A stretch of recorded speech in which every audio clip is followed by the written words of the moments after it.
August 15th, 1939, the air above the English Channel was a crystalline blue. Pilot Officer Peter O'Malley felt the throttle stop hard against the forward gate. The roar of the Rolls-Royce Merlin engine was deafening, filling the cockpit of his Supermarine Spitfire Mach-E.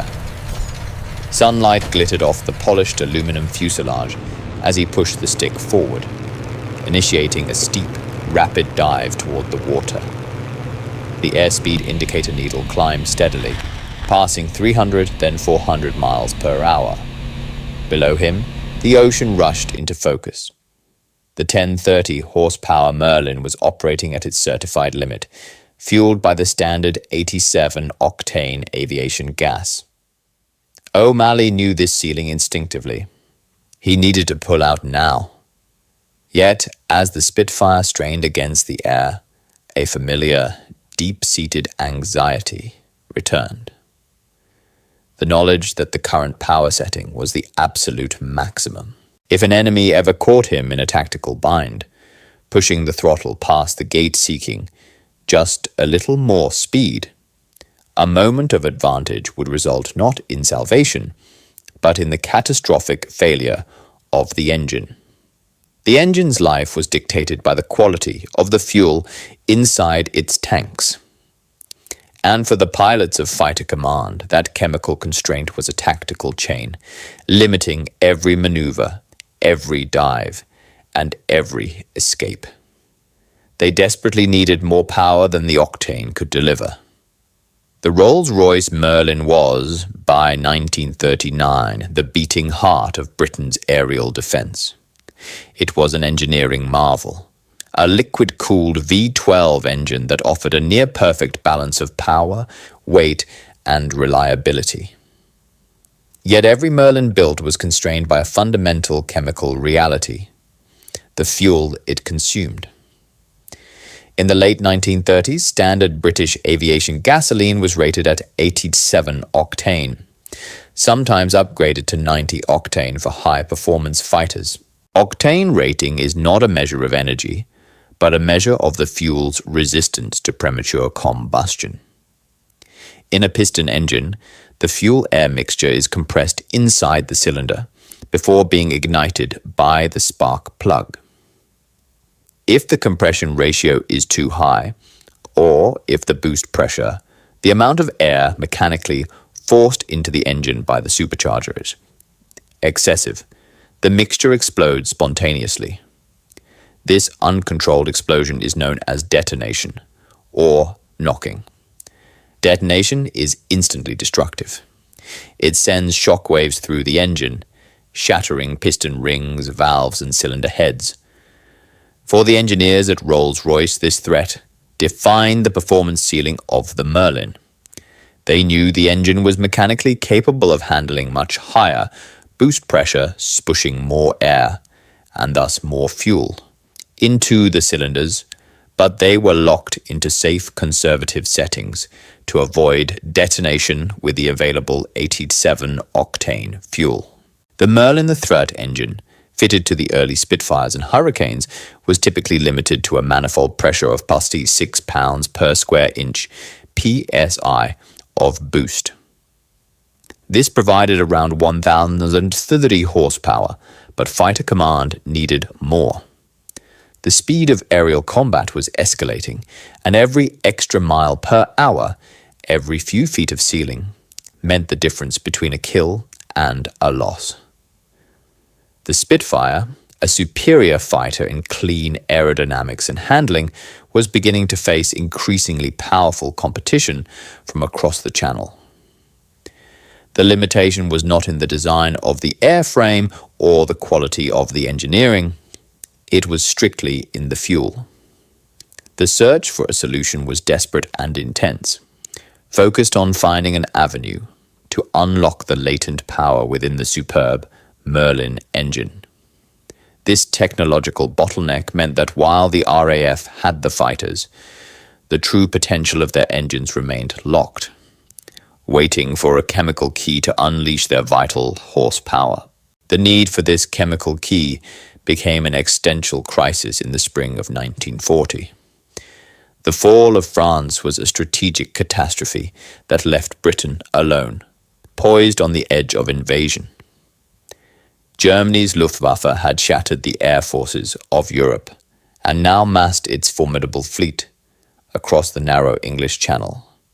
The impending aerial conflict, what would become the Battle of Britain, required the Royal Air Force to hold absolute air superiority over the home islands.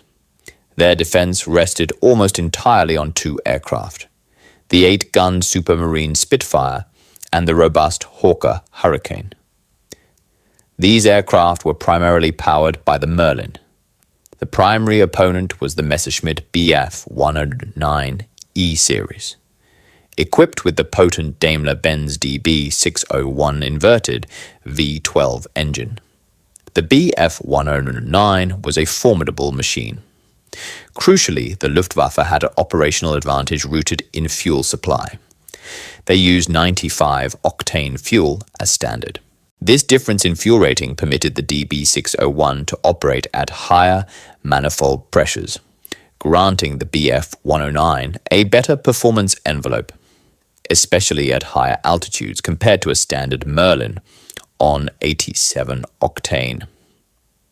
In a climbing fight or a high-speed dive recovery, the Bf 109 possessed a small but critical advantage in acceleration and speed, often allowing the German pilot to dictate the engagement. While the Spitfire was more maneuverable horizontally, the Bf 109 was faster in a straight line and could often zoom away from trouble.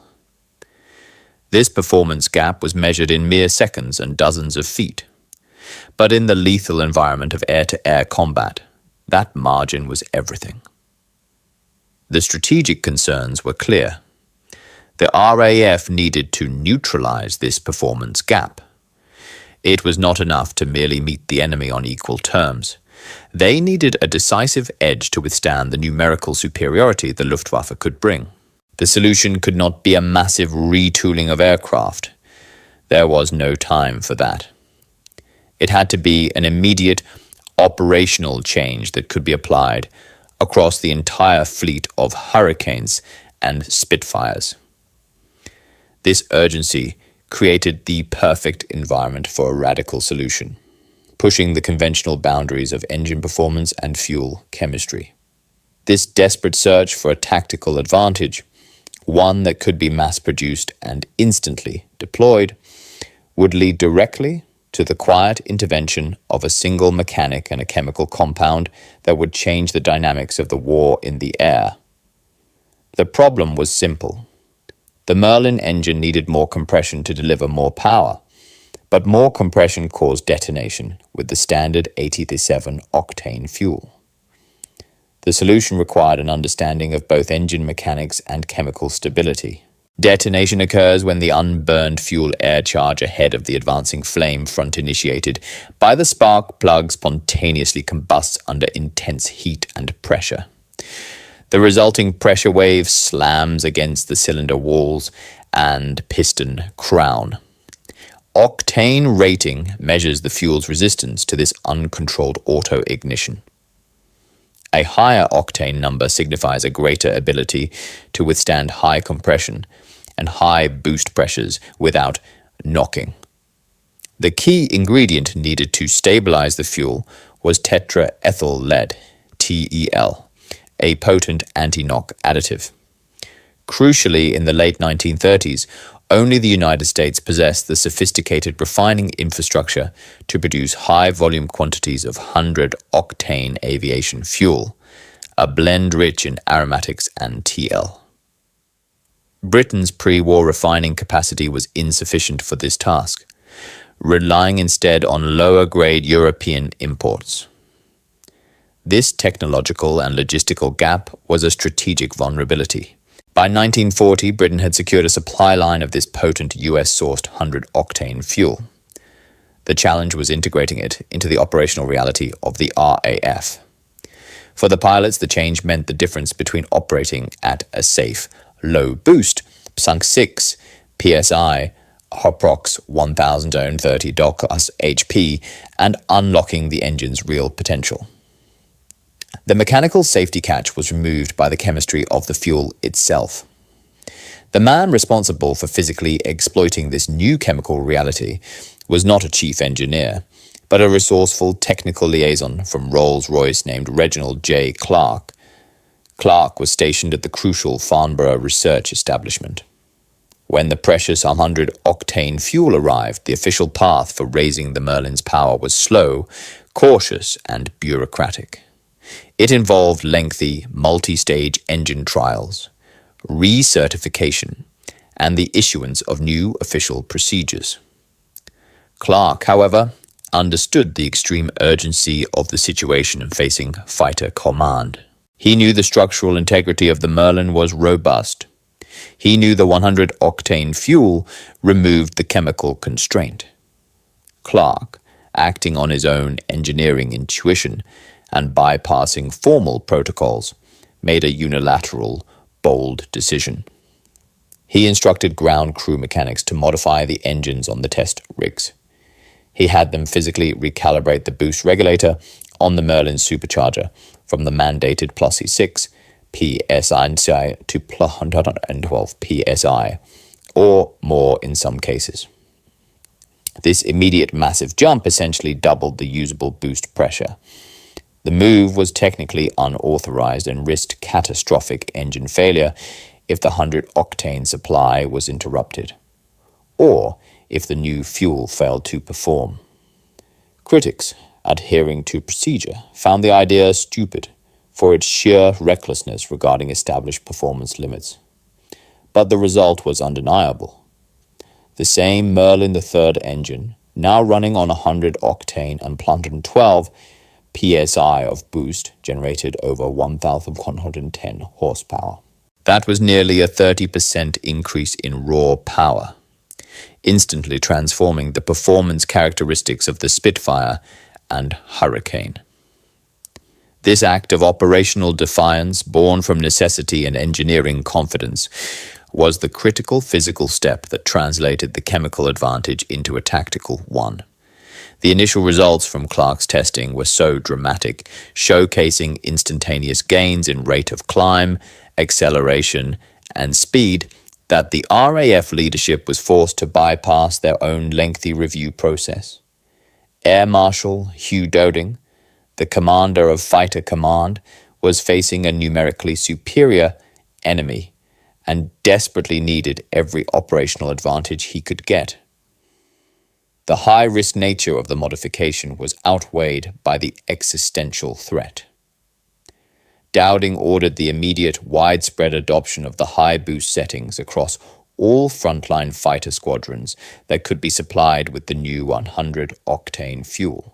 The change was implemented in a matter of weeks in the summer of 1940, transforming the RAF's air defense capability right as the Battle of Britain was beginning. This decision was a profound gamble on logistics and engineering trust. It mandated a massive shift in supply chain management to ensure the 100 octane fuel always reached the forward airfields. If the supply failed, pilots forced to use old fuel at the new high boost settings would face instant engine destruction.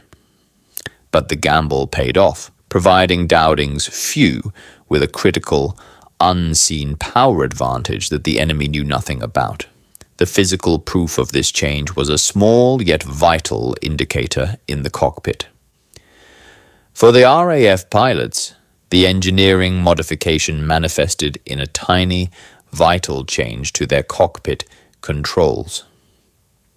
The throttle quadrant now featured a metal gate that marked the standard operational limit, some 6 psi.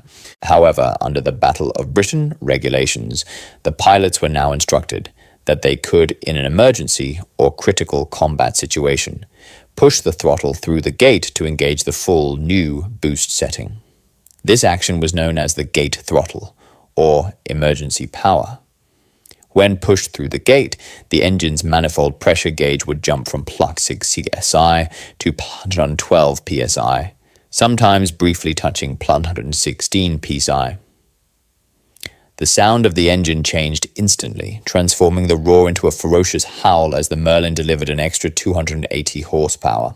This was not a power setting for long-term cruising, it was an adrenaline-fueled shot of temporary power, an escape mechanism, or the final push needed to close the distance for a kill. The 100 octane fuel allowed the pilot to deliberately overstress the engine for a short, crucial period, knowing the fuel would resist the inevitable pre-ignition. This was especially critical during diving recovery and high-speed maneuvers. In a steep dive, the air density increases, causing the supercharger to compress the air even more fiercely. An engine running on 87 octane would quickly detonate in a maximum rate dive.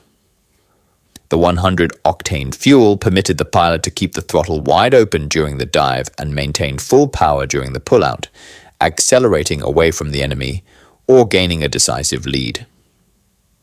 This single tactical option fundamentally altered the Spitfire's capability in the vertical plane.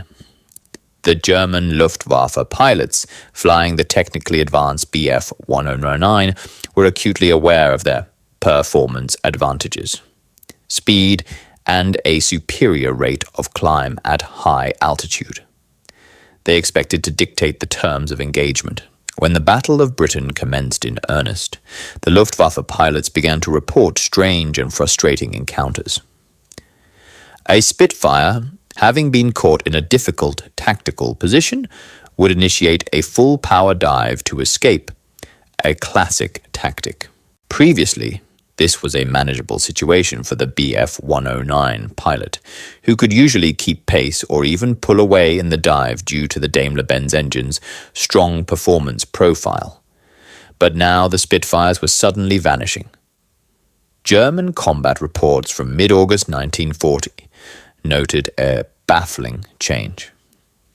The RAF fighters were accelerating faster than expected, especially in dives, and sustaining that high speed longer than they should have. The enemy pilots were flying a technically superior aircraft, yet their advantage in speed was inexplicably nullified. The German High Command, believing they had a full technical understanding of the Merlin engine's limits based on pre-war intelligence and captured 87 octane fuel specifications, was completely blindsided. They did not factor in the rapid logistical and chemical shift. This unknown variable, the instantaneous 280 horsepower boost, enabled by American fuel and a mechanic's ingenuity, created a critical psychological edge for the British pilots and introduced an unpredictable element that broke the Luftwaffe's tactical confidence. The Spitfire, once limited by its fuel, now had a secret reserve of power. This hidden factor of extreme acceleration and high-speed resilience would become the defining trait in the decisive aerial engagements that were about to unfold. The initial months of the Battle of Britain saw fighter command stretched to the breaking point. The engagements were fast, brutal, and often fought far above 20,000 feet, where the performance gap between the Merlin and the Daimler-Benz engines was most pronounced. The decision to implement the 100 octane fuel and the accompanying high boost settings was a strategic roll of the dice. The crucial question was whether it translated to a decisive tactical advantage in the chaos of air combat. August 18, 1940, marked one of the most intense days of the battle, later known as the hardest day. The Luftwaffe launched massive coordinated attacks against RAF airfields and radar stations. At approximately 13:30 hours, 3 squadrons of Spitfire MK-IAS from Group 11 scrambled to intercept a large formation of Dornier Do 17 bombers escorted by Messerschmitt Bf 109s over Kent. Among the pilots was pilot officer Richard Dickey Lee. His Spitfire P9386 had been one of the first in his squadron to receive the simple yet revolutionary boost regulator adjustment. As the engagement commenced, the chaos was absolute. Lee found himself bounced from above by a pair of Bf-109s. The German fighters, utilizing their altitude advantage, initiated a high-speed attack dive. Lee, anticipating the dive, pushed his Spitfire into a defensive split-S maneuver. In previous encounters, this move was often fatal. The pursuing Bf-109s would often maintain their superior speed in the dive and catch the Merlin-powered Spitfire on the pullout, when its engine was struggling to regain energy. As the forces pressed him down into his seat, Lee's hand instinctively moved to the throttle. Ignoring the hard resistance of the standard safety gate, he shoved the lever forward, demanding the emergency power. The immediate reaction of the engine was not the expected tremor or cough of detonation, but a profound, almost violent surge. The Merlin, now receiving manifold pressure far exceeding the original +6 psi, instantly generated its full 310+ horsepower. The fighter's acceleration was instantaneous and unexpected. Lee felt the surge not just in speed, but in the immediate responsiveness of the controls as he transitioned from the vertical dive into the horizontal pull-out. The sudden immense power allowed him to bleed off less speed in the recovery and maintain a tighter turn radius than was previously possible. The German pilots, committed to their attack vector, watched their target, which should have been struggling, accelerate rapidly away, confounding their ballistic predictions. This single instance, repeated across dozens of battles that day, demonstrated the unseen margin that Reginald Clark's technical audacity had created. The Spitfire now had a hidden gear, a momentary burst of speed that could be deployed to escape a superior enemy or close the final distance for a kill. This tactical power shift would soon lead to the overall strategic turning point of the air campaign. By the first week of September 1940, the high boost settings, fueled by 100 octane, were operational across the vast majority of Dowding's frontline squadrons. This systemic upgrade coincided precisely with the Luftwaffe's strategic shift from bombing airfields to attacking London. This concentration of force, while tactically sensible for the Germans, allowed the RAF to engage larger formations with their newly empowered fighters. September 15, 1940, is traditionally marked as the climax of the Battle of Britain. On this day, the Luftwaffe launched its largest and most sustained daylight raids against the capital. The British forces, now fighting over their home ground with the full benefit of the 100 octane fuel, were able to meet the enemy on more than equal terms. The critical difference was often seen in the high-altitude pursuit.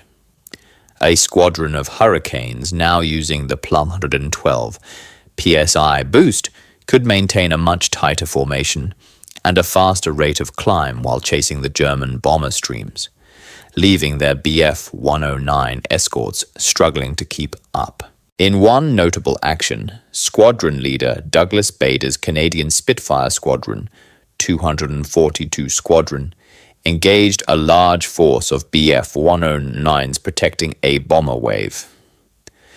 Bader, known for his aggressive style, used the emergency power repeatedly. He later reported that the ability to instantly jump from cruising speed to maximum velocity allowed him to evade counterattacks and position himself optimally for the head-on pass. The most critical impact was the increase in altitude performance. The 100 octane fuel allowed the Merlin to run higher boost at altitude, where the thin air normally choked the engine. This meant the Spitfires could operate effectively closer to the ceiling of the Bf-109, preventing the Germans from using the sun and height attack strategy that had previously been so successful. The combination of the pilot's superior handling and the engine's newfound power proved devastating. The Luftwaffe suffered critical losses on September 15th, losing dozens of aircraft. Crucially, The British pilots were able to disengage and escape far more reliably than before, thanks to that critical extra burst of speed in a dive. The immediate result was the German retreat. They realized with profound shock that the RAF possessed an unexpected resilience and hitting power.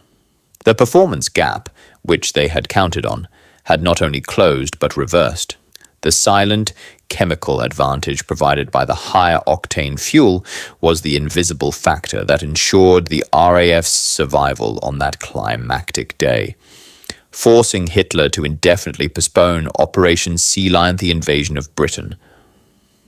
The war in the air was won, not by a new aircraft, but by a fuel additive and the mechanic who dared to turn up the power. The consequences of this tactical victory, secured by an engineering decision made months earlier, rippled through the rest of the war. The immediate cessation of high-intensity daylight raids by the Luftwaffe following September 15, 1940, served as the starkest confirmation of the shift in air parity. The official post-battle analysis conducted by the RAF's Operational Research Section immediately highlighted the profound impact of the new fuel and boost settings. The most compelling evidence came directly from the pilots' combat reports, which suddenly began to feature descriptions of enhanced escape velocity and superior climb performance. These reports detailed maneuvers previously considered too risky or impossible for the Merlin III engine. Sergeant Pilot John H. Thompson, flying a Hurricane, noted in his after-action report from late September, "I was pursued by 3 Centenars after a pass at the bombers. Previously, I would have had to dive steeply and hope for cloud cover.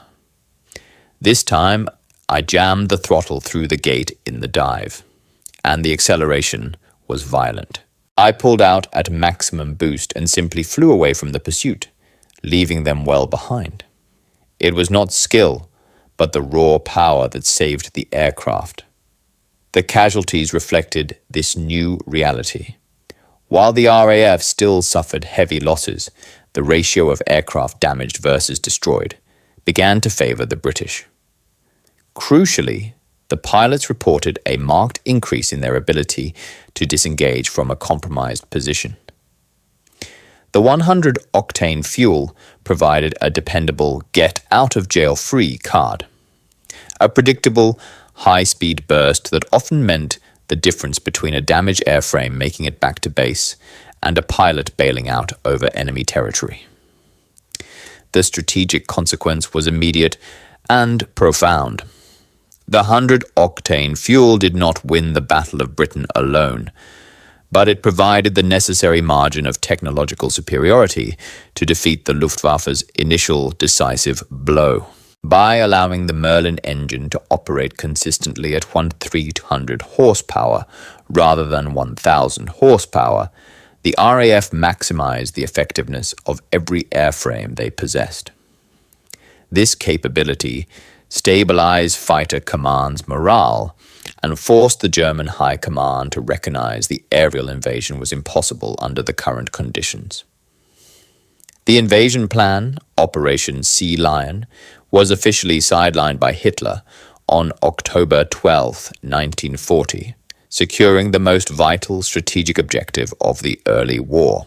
The successful high-risk operational transition to 100 octane demonstrated that strategic superiority could be achieved not only through revolutionary design, but through the aggressive optimization of existing technology. The lesson learned from the emergency adoption of 100 octane fuel profoundly influenced subsequent British engine development and air doctrine for the remainder of the war. The experience with the 100 octane fuel proved the extraordinary structural resilience of the Rolls-Royce Merlin engine. Engineers at Derby realized that they had been overly conservative in their pre-war ratings. This confidence led directly to the rapid development of the next generation of Merlin variants. The Merlin XX and later the 60 series engines were specifically designed from the outset to exploit the properties of 100 octane fuel and to use two-stage supercharging. The Merlin 66, fitted to the later Spitfire Mk9, could safely operate at a manifold pressure of 125 psi and deliver over 1,700 horsepower. This remarkable power increase from the 1,030 HP of the pre-war engine was a direct consequence of the chemical advantage unlocked in 1940. The initial boost from 87 to 100 octane fuel opened the door to continuous exponential development that kept the Merlin engine competitive throughout the entire war, enabling the Spitfire to face and eventually dominate later German fighters like the Focke-Wulf FW-190. Logistically, the dependence on high-octane fuel permanently altered the global supply strategy. The establishment of secure transatlantic tanker routes to import the specialized fuel from U.S. refineries became a critical, non-negotiable strategic priority. The very survival of fighter command rested on a complex pipeline that stretched across the ocean. Finally, the incident confirmed the strategic value of engineering liaison and the necessity of empowering technical staff like R.J. Clark to make quick, informed, high-risk decisions in a crisis. The Air Ministry formally recognized that in a rapid war, bureaucratic procedure must sometimes yield to technical expertise and audacity. The chemical composition of the fuel became as vital to the war effort as the manufacturing output of the factories, demonstrating that sometimes the simplest chemical change can have the largest strategic effect on the battlefield. This rapid exploitation of a latent technological advantage revealed a fundamental truth about modern conflict. The successful defense of Britain in 1940 is rightly celebrated as a triumph of leadership, courage, and industrial resilience. Yet, beneath the obvious heroism of the few and the genius of the Spitfire's design, lay a silent, invisible component: the chemical breakthrough. The story of the 100-octane fuel is a powerful illustration of how the smallest, often overlooked technical detail can alter the course of monumental historical events. The transition from 87 octane to 100 octane was a change in fluid chemistry, not airframe design. It was the decision of a single mechanic, R.J. Clark, to ignore the established conservative limits and trust the science of the fuel additive that proved decisive. His audacity, fueled by necessity, unlocked the latent potential of the Merlin engine. What the event reveals about technology in war is the critical importance of optimizing every available asset. The Germans had assumed a fixed performance ceiling for the Spitfire. They failed to anticipate the aggressive, rapid adaptation the British were capable of. By effectively adding 280 horsepower to thousands of frontline fighters within weeks, the RAF achieved a rapid, non-material technological leap. They did not build new aircraft. They simply made their existing fleet dramatically faster and more responsive when it mattered most. The psychological dimension of this invisible edge cannot be overstated. When a pilot knows they possess a reserve of power, an emergency boost that can guarantee escape from a diving Messerschmitt, instills a confidence that translates directly into offensive aggression. Conversely, for the enemy, the baffling acceleration of the Spitfires created doubt, confusion, and a fundamental misjudgment of the opponent's true capabilities. The 100-octane saga serves as a profound historical lesson. In total war, victory often hinges on the exploitation of thin margins. It was a victory of applied chemistry and technical courage over bureaucratic caution, proving that sometimes the true weapon is not the machine itself, but the energy source that unleashes its full potential. The ultimate power of the Spitfire was not in its airframe, but in the volatile, high-octane secret flowing through its engine.